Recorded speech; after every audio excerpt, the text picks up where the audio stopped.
Hello, and welcome to another episode of Scavenger Life. This is episode 380 at scavengerlife.com. This morning, Sunday. Yes, you had a busy day. Yeah, most people are sleeping. I got up early. Yeah. Went down to that building that we bought, and we had a couple guys cut down this gigantic 50-foot tree that was behind this building. It was massive, Yep. and it was hanging over our roof, Yep. which was causing gutter problems. Something that someone ignored for decades.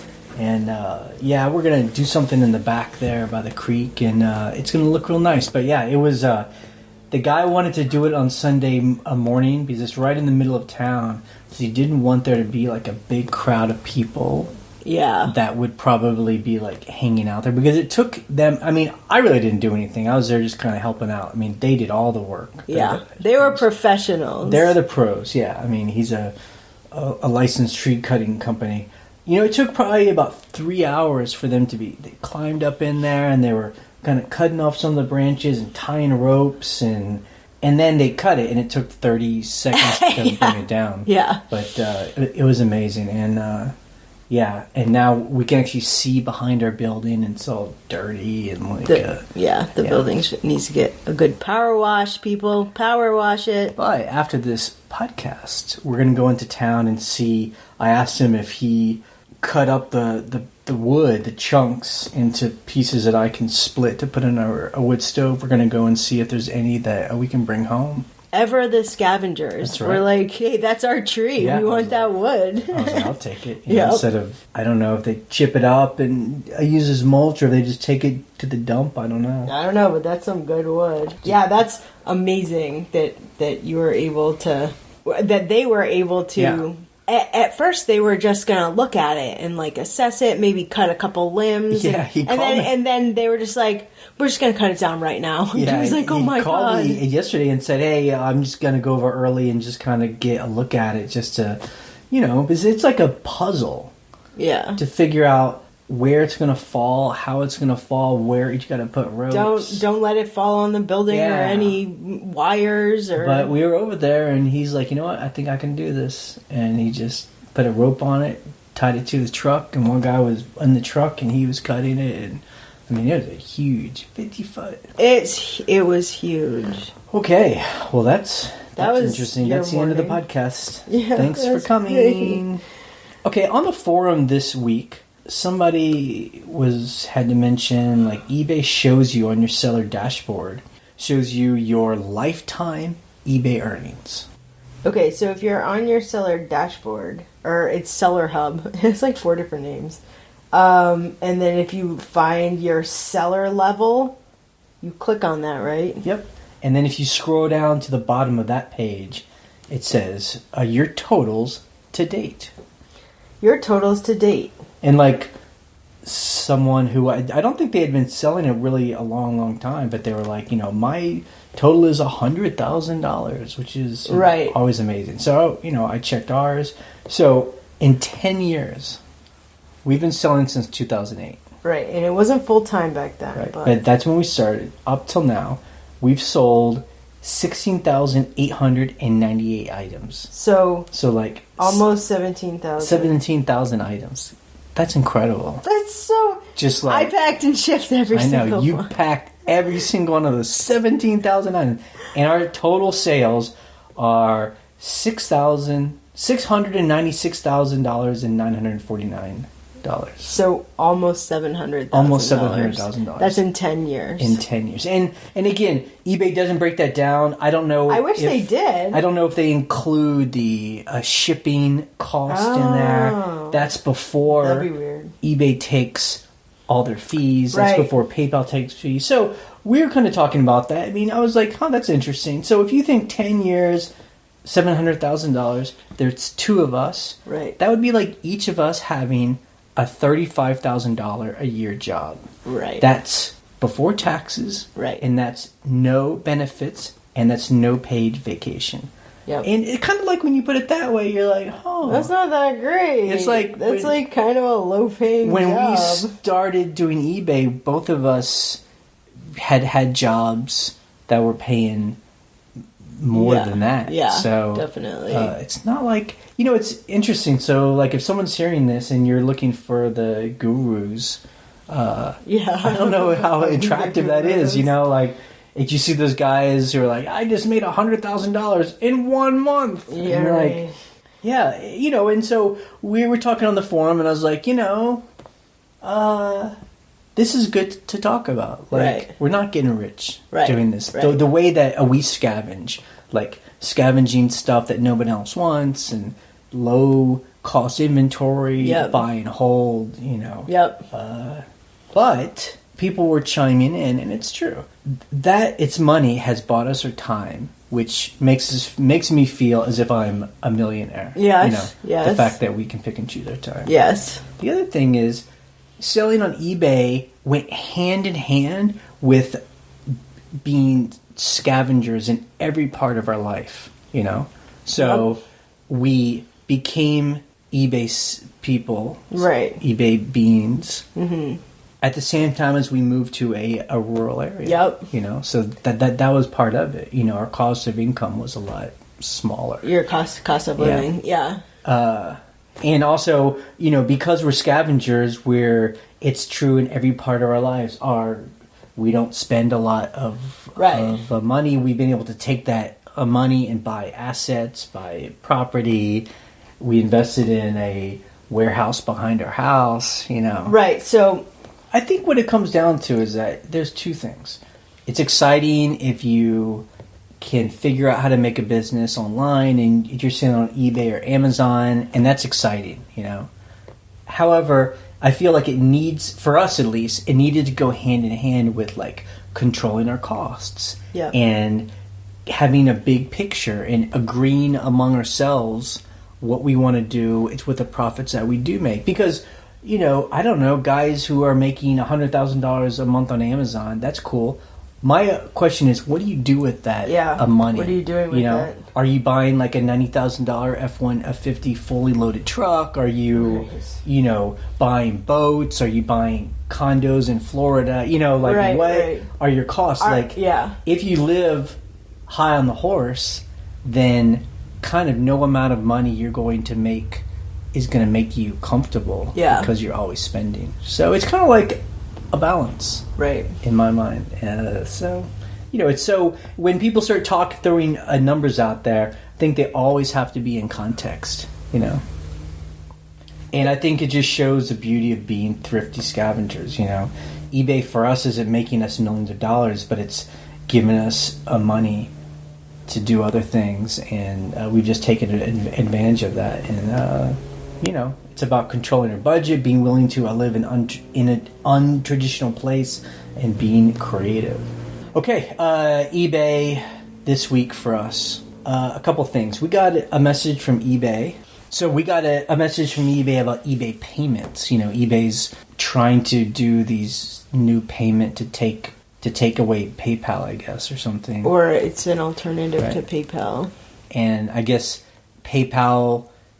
The message was sent through eBay, but it was kind of through about PayPal, saying if you have a working capital, a loan from PayPal, that do not turn on eBay payments. Yeah, it wasn't from eBay; it was from PayPal. Oh, it was. Okay. Yeah. It was a PayPal email, and we did hear this week on the forum that some people had gotten emails about opting into eBay payments.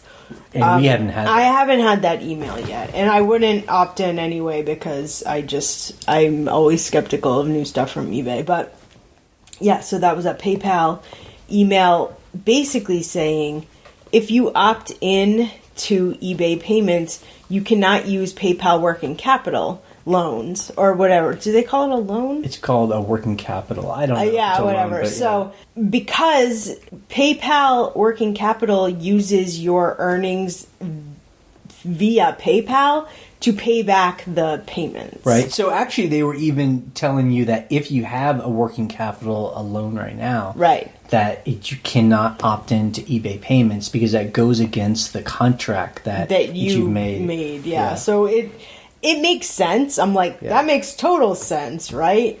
It would be like, so here's an example of what it would be like. It would be like if you got a loan from a bank And that bank was like, okay, the only way you can pay this is through a checking account through us. And if you're like, oh, I'm closing my checking account, they're like, you can't. Right. You know, it's a similar thing. Sure. You know, not a lot of us know the details of this eBay payment system, but Right. someone did say, I think it was in an article somewhere, that along with this new eBay PayPal payment, they were going to partner with Square to provide some kind of loans as well. Oh, that's interesting. Right, because you're like, Yeah. the thing about PayPal working capital, we love it. I mean, we've used it several times, actually. Like if we built our storage building with Right. it, you know. So it's helped to get a big chunk of cash and then pay it off over time through your Yep. business automatically. But yeah, so to not be able to have that as an option, it sounds like that's pretty important to sellers. I don't know. I feel like eBay's a long time coming. I mean, I don't know how long it's going to be when this is like a real thing. The payments. But I know someone on the forum says that they got an invite and they opted in, and they realized that you can't pay to ship items through the eBay. payment system. So you still have to Which is keep crazy. money in PayPal. And I don't know, someone called and the eBay rep said that you would never be able to pay to ship anything That through makes eBay payments. no which- sense. I mean, that cannot be correct because you're like, That would be a deal all my breaker. money is in eBay payments or whatever. Well, actually, no, because I think the thing about the eBay payments eventually is that they transfer the money every like 3 days or something. So nothing's going to be sitting in your, it'll be in your bank account or something. Right. So I guess you would pay with. I just think there's a card. lot of, and probably eBay doesn't even exactly know how it's going to work, which is why they're just testing in testing phases. For us, it's just like, yeah, we're not signing up for anything. Yeah. Figure it out, test it, beta test it, make it bulletproof. Then I guess we'll have to turn it on. I mean, I'm sure it's going to When be a we'll thing. be forced to. I remember they said something about like when you did the eBay payments, it was gonna be cheaper like cheaper fees. fees. So we'll see. I isn't mean, that would be part of kind the of cool. point. Yeah. Yeah, we'll see. Because if there's no incentive to switch, it's like, what? I'll just use PayPal. Like, who cares? Yeah. Now, didn't you see something? So a totally other topic. Didn't you see something on eBay where like you used to be able to send an invoice? And Oh, yeah. So this was weird. We accept offers every day. We get offers and we accept them. And then you get an email and it's like, hey, you accepted this. Wait to ship until they pay. And there used to be two little links. One was contact your buyer and the other was send them an invoice. Now the email doesn't have either of those. It just says check payment status.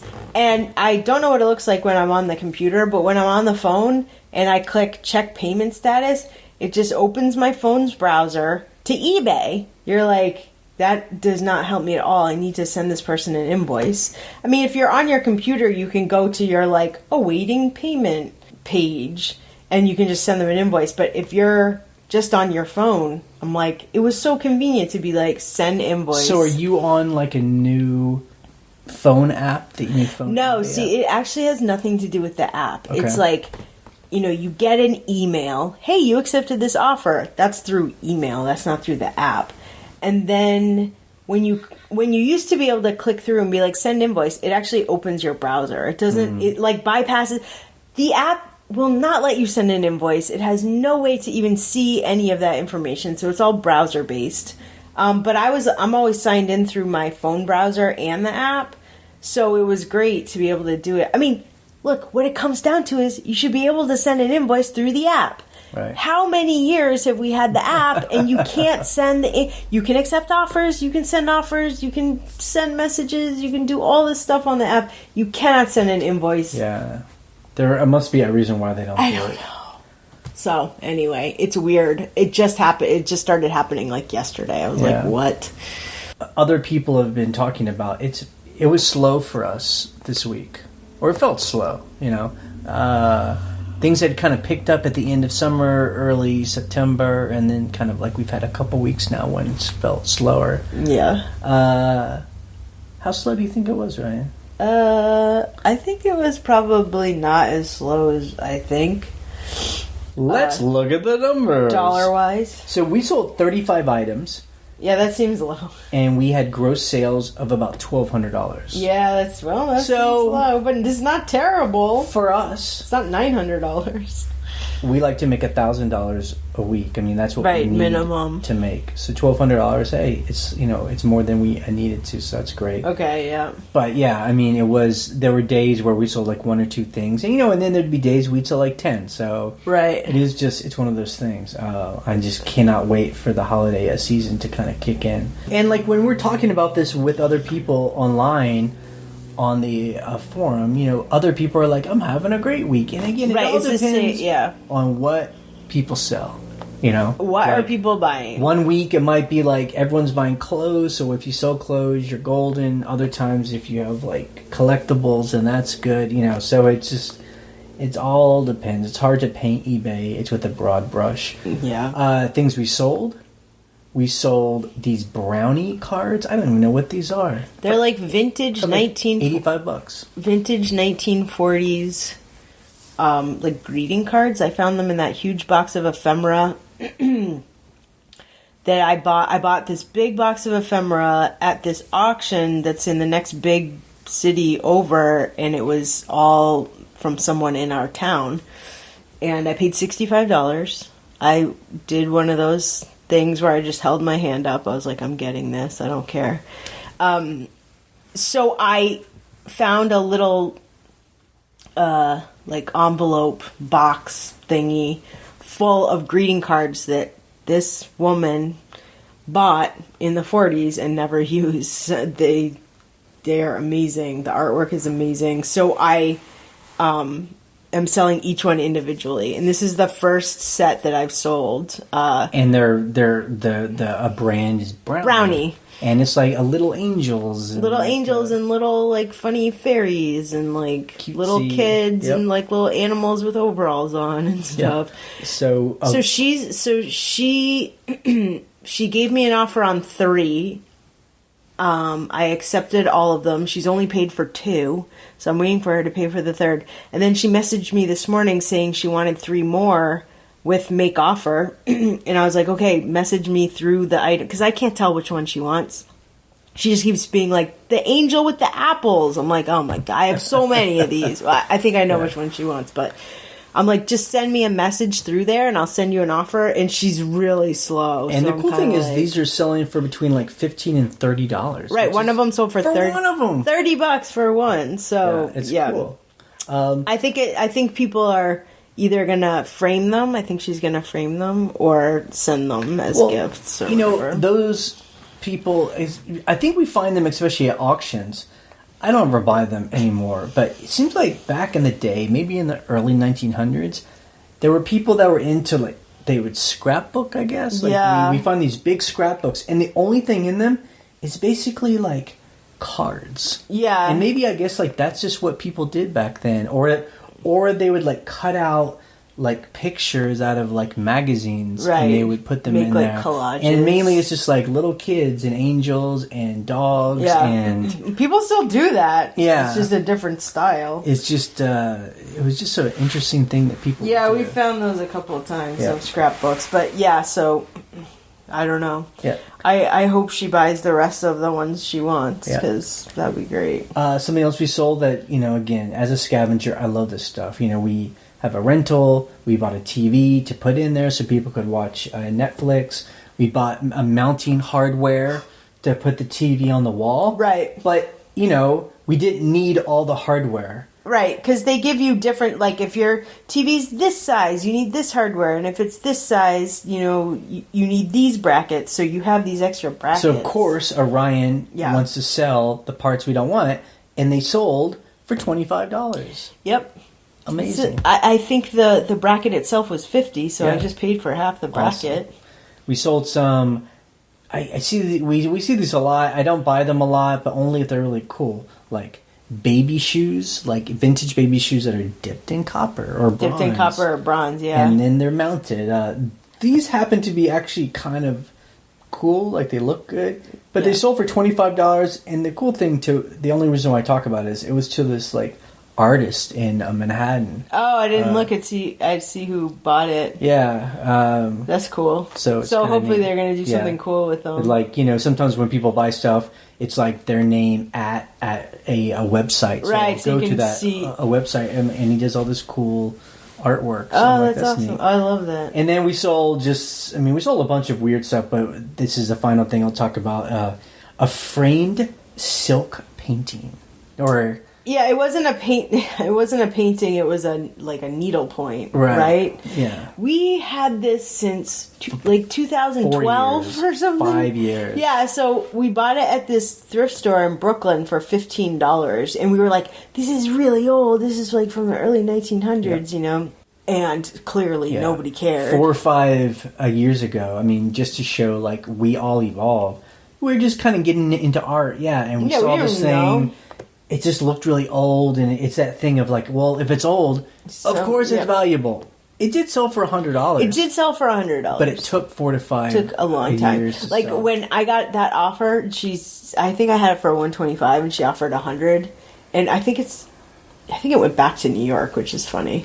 I could not take that offer fast enough. Yep. I was like, yes, get this out of storage. It's been there for so long. It wasn't even with the artwork, because we've had it so long that I had it in a place that I was like, well, I don't have any other artwork, so here's this thing. Yeah. It was like on this other shelf, like in my clothes storage, because it's that old. Yeah. It's just like, oh my God. Sold. Okay.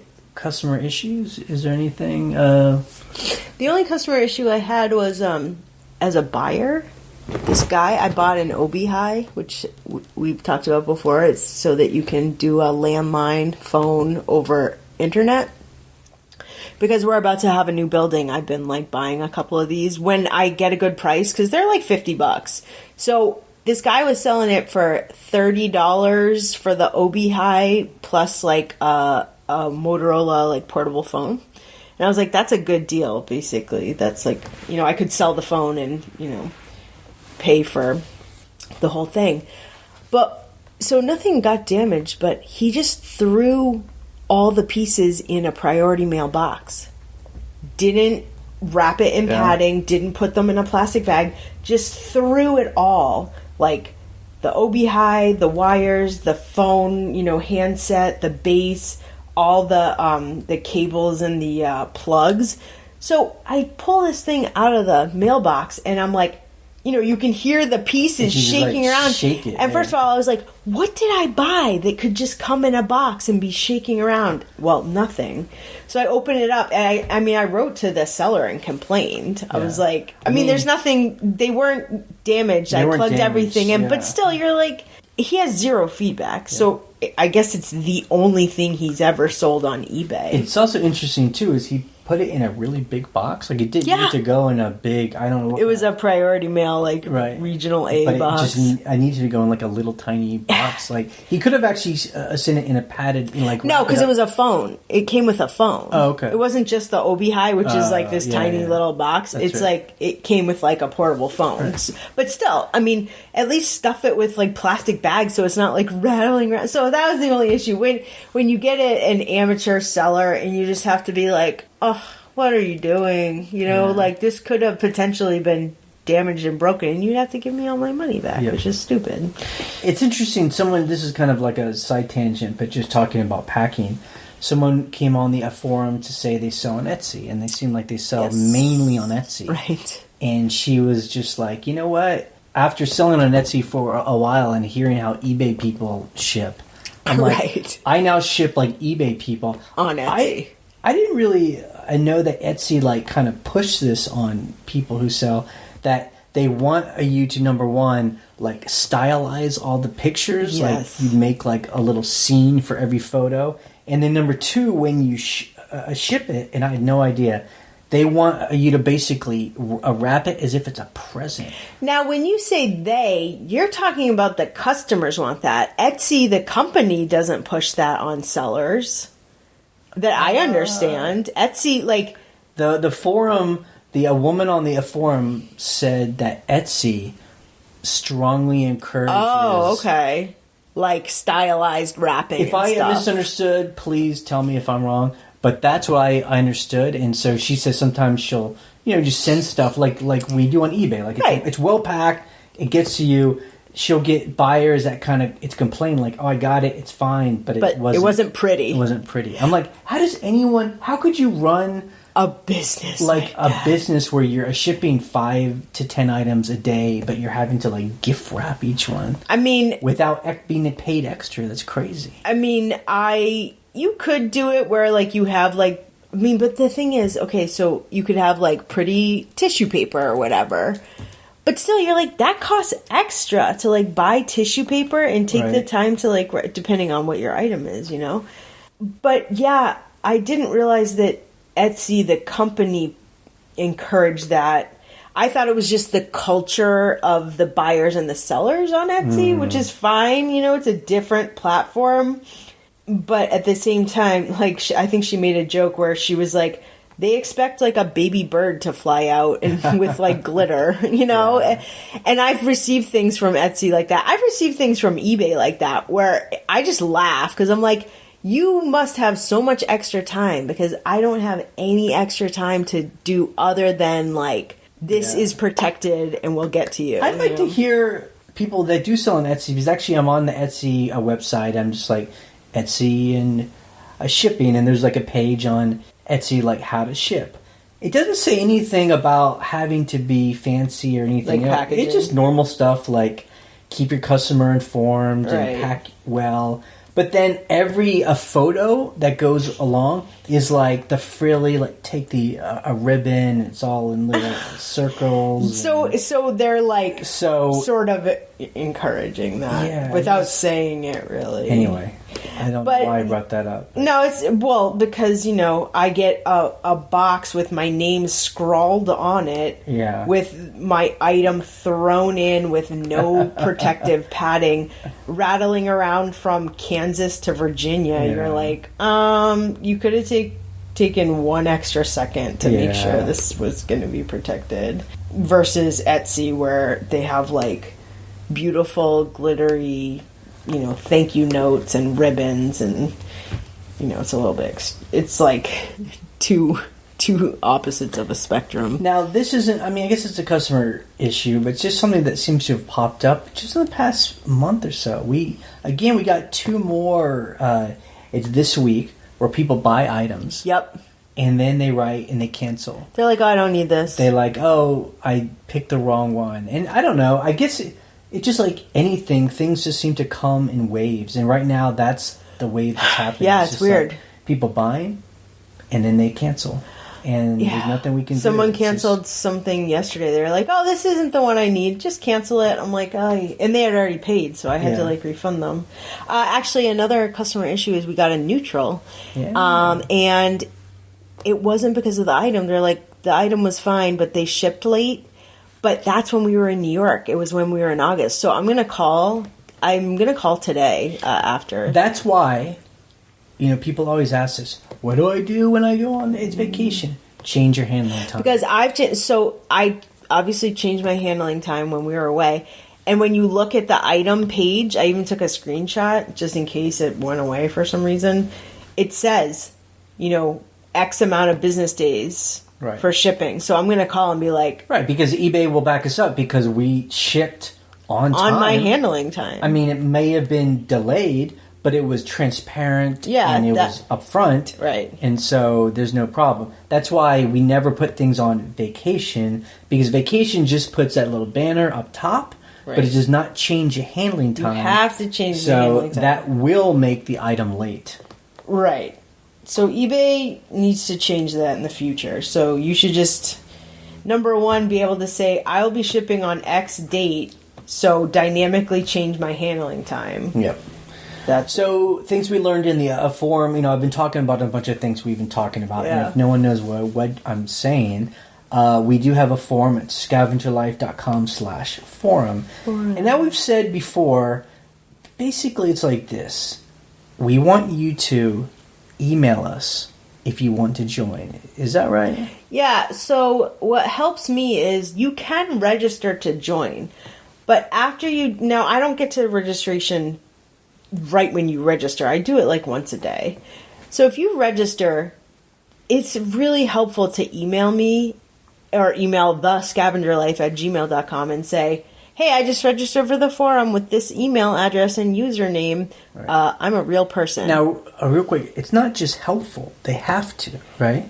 Yeah, they have to. Well, look, if I deny them, they can email me and I can reapprove them. Right. So it's not like you're not erased. Anyway, the only reason why I bring this up is just so there's no confusion. The reason why we're having issues is because there's just so much spam. The internet...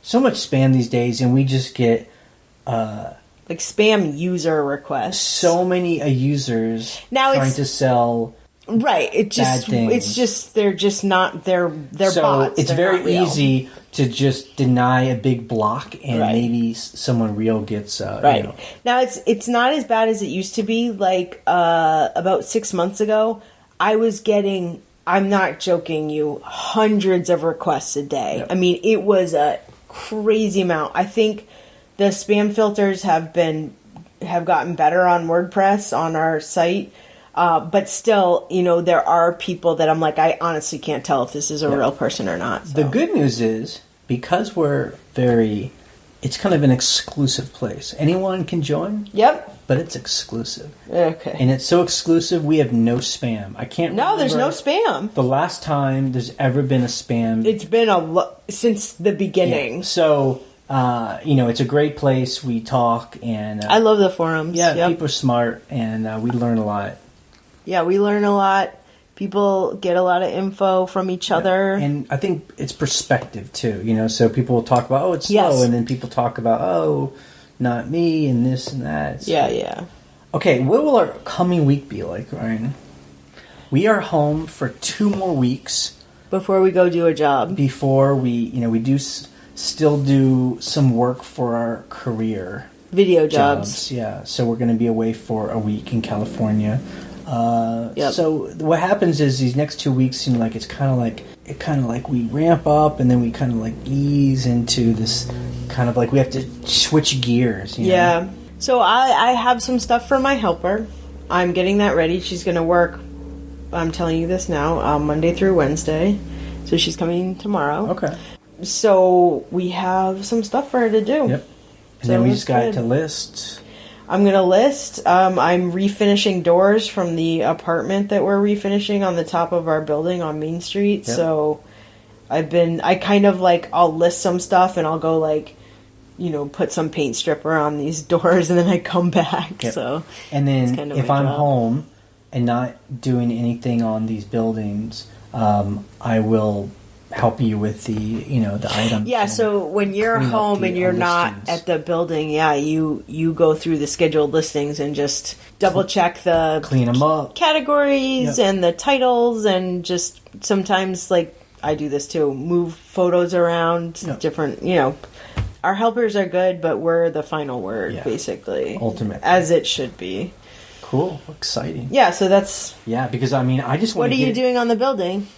And real quick, I just want to get as much stuff up before this holiday season starts, I feel like this might be like the first a year in a long time that I can think of where I feel like we're really going into the holiday season with everything. So much stuff. We don't have any coats that are waiting to go up. No, anything. We are caught up. Yeah, it feels We good. are caught up, yeah. So, what could get done at the building is we can start installing plumbing. Yes. That could happen. We need to work on some behind the building where this tree got cut down. Yep. There's still lot of stuff that's got to get cleaned up.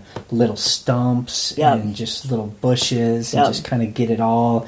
And I don't know, we're gonna go back over there after this podcast and see how much they cleaned up. I'm assuming I'm gonna have to pull out some brush. And You're good at that. You're good at clean. Jay is cleanup crew. Yes. I like a clean scene. Yes. People come into my construction zone. And it is clean. Swept. Anything that's... clean. Yes. Anything that is not needed is either recycled, kept for salvage, given to someone else for salvage, or scrapped or thrown away. Yep. It is it is not sitting there if it's not useful. Right. So my buddy and I, We could do plumbing when he is free. Yep. And then we're working with our electric guy who needs to come in and redo the electric. In the apartment, yep. That's exciting. Yep. Okay. Are there any questions? You can always email us an audio file from your phone. Our email is thescavengerlife@gmail.com. Or you can call our voicemail line. The phone number is 540-407-8486. Hi guys, this is Mark the Shark, the guy who had called in a couple times about the database. And to just polish those thoughts off, really, yes, the picker, the reseller would have to play a major role in creating, as I had mentioned briefly, which sites to go to and not go to. But the functionality for me would be the routing. You guys, in answering my question, mentioned, auction zip and tag sale dot whatever. And, certainly I realize that. I get all those emails. But it's really about the routing and the time and place. Which ones are open, which days of the week. And it would be useful. I think I'm aiming the bar too high. I would have to have an Excel spreadsheet in which I would feed into a GPS and just take it from there. I don't think there's any easy way out. If a flea market isn't open on Sunday, you can't go to that one when you're up in another city to go to pawn shops. Moving on, there is two possible requests that could be incorporated into your podcast, which I think would be astoundingly useful from my perspective. And one is a lot of YouTubers and courses that people sell, some of whom have been reselling for as little as 12 weeks, quite frankly. I've been doing it 20 years. Say what not to do. Don't buy a whole bunch of supplies until you're established, and don't rent a storage unit or buy a storage unit to do this business. I get it. I get all that.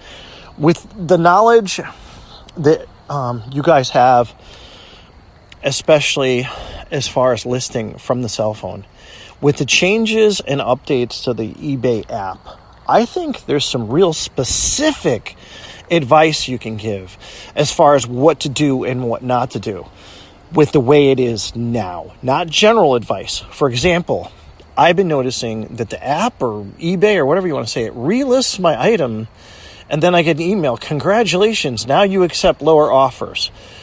Maybe I don't know what's going on, but it seems to be they're knocking down the price without my permission on some of this stuff. Because when I go back in, there's an item I was asking $49 for with free shipping, and now it's $39 offer.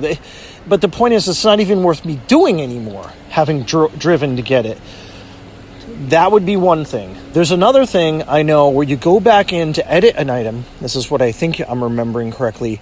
And if you don't put the decimal point in the right spot, you're going to list it for $7.97 and not $79.77. I don't know if you guys have encountered that. These are examples, and maybe it would be horrendously boring in your podcast, but also useful. Sometimes we just really need to get away from, that individual item was spectacular, and just know the basics. But this is one step beyond the basics. What I'm asking here is very specific, functional things in the platform, or mistakes that we make in picking things out. And I had a YouTube video about one model number off, and it could be worth half as much. That could be an example. Nevertheless, as good as your podcast is, and many of us all over the United States look forward to hearing it every week, whether we're stuck at work in the middle of the night when that thing drops or what, because it's got a good pace and tone, and it is very informative, and it shows us that we can make it and do this full time. But the two segments you could possibly incorporate are the specifics with the platform and what to do and what not to do. And you wouldn't want to take up 20 minutes this question every week. And specifics of techniques, whether you're listing on Etsy or eBay or I think with even Amazon, when you sell used items, you get to pop a picture in there, and one of them's going to come up first. and what not to do about the platform would be great for many of us, maybe just a thing or two a week. Guys, thanks for the opportunity in me asking this, and I look forward to your answer. Thanks. Okay, Mark the Shark, thanks for calling back. Yeah, so Mark has been wanting to kind of dreaming up of some kind of app or database or website where if you want to go on a trip, you can make like a custom scavenger map. And right. I think that would be cool. I mean, I guess... I don't know, it just sounds like there's just a lot of information online and you're just trying to aggregate it into one place. So I don't know if you're going to do it or if you're wanting someone else to do it, but yeah, it could be cool. And then I guess what you're saying about more tips, I don't know, I feel like we do that every week. A lot of the stuff you're talking about, the best place to do it is in a forum, scavengerlife.com/ Yeah. a forum. That's where we're kind of all talking about how eBay's evolving. People will find a bug, people find this or that. Like one thing you talked about is someone was saying their items when they list them, eBay's putting on make offer when they don't want there to be make offer.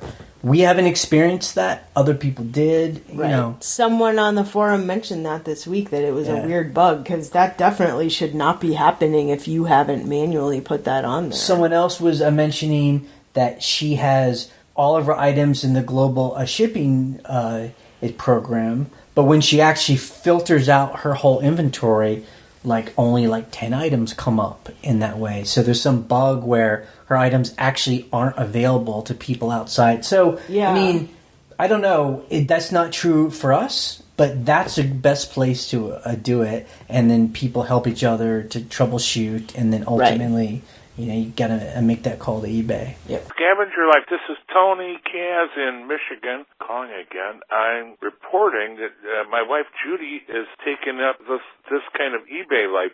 We've been in business for over 50 years together, and she's a clever lady, and she's picking up tips, listening to Scavenger Life, listening to me, working along, playing Scavenger Life. I'm up at episode 141, moving towards, starting at the beginning, and I have an observation for you, for everyone, for Judy. What I'm recognizing is that if a person is trying to navigate electronic sales through eBay, I don't know about Amazon, I'm not interested in Amazon, but through eBay, if you're Scavenger Life is the North Star that guides the people. There's no other resources comprehensive as this. So I want to thank you. My wife thanks you. She's picked up a few tips that are just obvious tips that fall into place immediately, and they work. She's applied them, and they work out great. She's buying great items, and it's a success. So basically, Scavenger Life is sort of like eBay or electronic sales university. It's incredible. Thank you very much. Can't live without you. Thank you very much. Bye-bye. Tony! Oh, Tony, we're only playing that because I love to be complimented. Thank you so much. Yeah, I mean, this definitely wasn't planned, but, we've been posting these podcasts since, 2013? Oh my gosh, something. So, 5 years of podcasts, almost every week. It's a lot of information, but it sounds like what some people do is, we have 300 and something episodes, so... Just start at the beginning. Just start to list, and you will hear us evolve, Yes.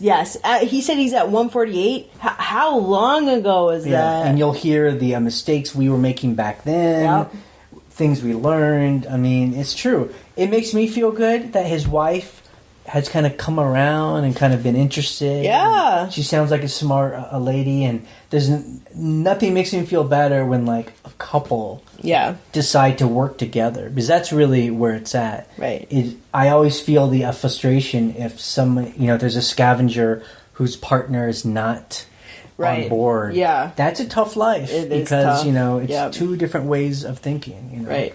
But I just want to say one thing not related to voicemails that we got, but so we just sold something on offer and the email says send an invoice. I wonder if that was a bug. Oh. Look. Awesome. This is what I was saying was missing. Contact your buyer, send an invoice. Yep. That wasn't there. Yep. So, I don't know. Maybe it's fixed. Well, let's point this out to Mark. Mark, here's a little, Right. thing. We just told you. Now it's back. Now you it's can back. send an offer. Okay, you can check out our blog at scavengerlife.com for the links we discussed and to join the conversation on the forum. You can call and leave a question on our voicemail line. The phone number is 540-407-8486, or you can email us an audio file at the email thescavengerlife@gmail.com. We post an episode every Monday morning. On Wednesday, we post a What Sells video, currently being brought to you by Stephen Schultz. You can subscribe to our Patreon account, where you can support us for as little as $1 a month, and that helps pay our server fees, etc. You can subscribe to us through iTunes or YouTube for free, so you always get the latest episode. You can buy our archive of 5 years worth of podcasts that you can listen to on your device offline. That link is also on our sidebar. We are ending this podcast in 3, 2, 1.